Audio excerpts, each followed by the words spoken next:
Hello, and thank you for joining me on another episode of the Tech Exec podcast, where I help you create teams worth leading. As always, I'm your host, Aviv Ben-Yosef, and today we'll be talking about non-linear growth.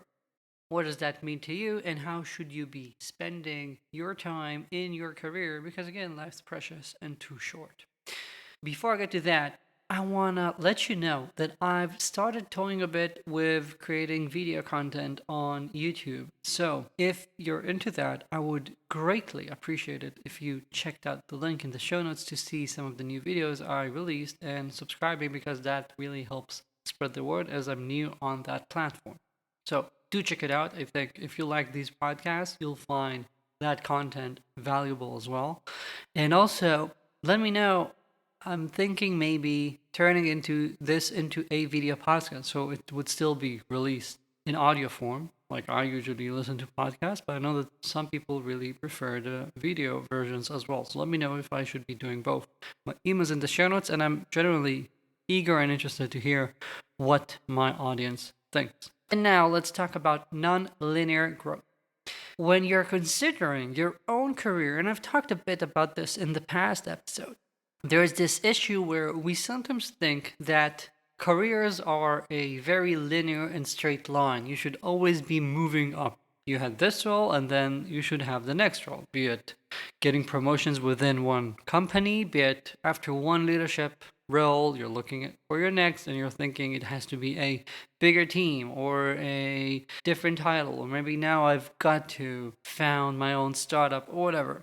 And I get that. That's very natural. And especially for so many people who were talented and brilliant throughout their lives, this is what we've been accustomed to.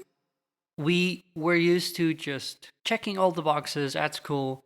We always did things one step after the next. That's what got you to this point, which is nice. However, there comes a point where you have to realize that life is not that simple. And if you only look at things from that lens of, am I improving in airports? Am I moving up? That's not enough. That's, I think, looking at things too shallowly. And we want to make sure that our careers are not wasted like this. So think about what you are currently doing and what makes sense to be the next stage. I don't know if right now you're on the cusp of making a decision about changing things, but I think this is valuable to think even as you're in your role and have maybe 2 or 3 more years in it, because it really affects how you look at things around you. So, for example, I was talking to someone who has had an amazing career trajectory so far if you look at it on paper. However, he has been miserable for the past 2 roles, which means a few years, because he is just doing what he felt like he ought to do. He couldn't take a step down, again in air quotes, so he's taking roles that generally he is not happy doing. He is not interested in managing those sorts of organizations. For him, this is just not motivating.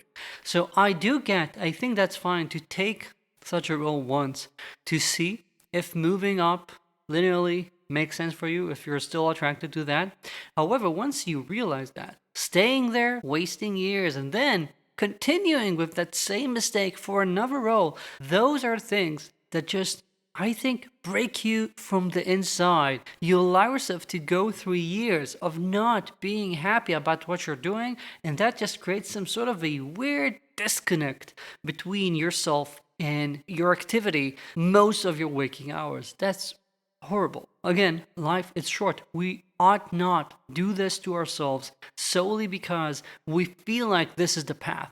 If you, dear listener, are now considering what you want to do, some people approached me just 2 days ago. Someone approached me about what type of roles should I do. I've tried a few things. If you're thinking about this, first of all, that's healthy. If you're not just having this knee-jerk reaction, I did this, now that, I was a director, now I ought to be a VP or whatever. Stop it. Think about what you want to achieve. Look at your career as something that's not as simple and plain as playing Chutes and Ladders. You're supposed to be finding something that fills you, every day so that when the work week starts, you're not thinking, oh God, here we go again. You are energetic. You look forward to it. You think about it. And when it comes to the one thing in your mind that's work related, at least, you're happy, you're intrigued, you're motivated. And this, working with people who have found this, for me, I can tell you, not only is it fun as an outsider, but also I see that these are the people who usually get the most things done, who have the most amazing results, who have teams that grow as fast as they physically can. Not talking about hypergrowth, talking about talent growth, having people become better, because this is almost a prerequisite. You will find it extremely hard to unlock a team's potential when at the root there's a person who is not fully there, who is not a good match. So I want you to look now for a second at a few people you know who have been successful or you think are happy and content in their careers, and think about their paths. I'm pretty sure that you're going to see that at least some of them did not follow a simple step after step career path. No, they did this, they did that. Perhaps they went into product management. Perhaps some of them did things, went back to being an IC and then back to leadership. I'm seeing it all over the place with people who are more experienced, know what they want, know how to identify the types of organizations that they are really pulled and drawn to. And that only happens when you allow yourself to experiment, to try things, even if, again, air quotes, it doesn't look like the right thing to do, and realizing that if you're doing a good job, you're going to have enough referrals, enough connections, enough of a reputation to make by good people. And this is something I know, not something I feel, something I know. Good people find new jobs almost instantly. If you're doing good work, you will not ever be stuck. But it is almost impossible to do good work for a decade or two if you're wasting years in roles you're not connected to. So your growth does not have to be linear when it comes to the org chart. Your growth has to be linear in only one thing: your personal growth. Do you always feel like you're learning more, you're becoming more connected, you're honing your skills, you're outside of your comfort zone, things are improving, you are motivated?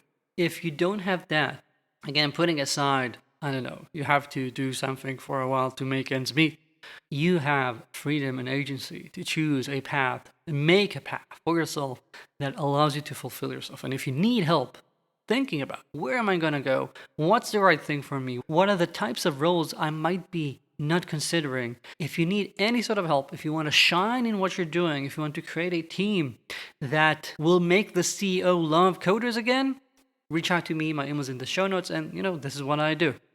That's it for this week. Thank you for joining me. Again, check out in the show notes my newsletter, where you're going to get a podcast, this one, an article, 3 exclusive insights, and sometimes a video every week. And please, it would really mean a lot if you subscribe to my YouTube channel and check out the latest few videos and let me know what you thought.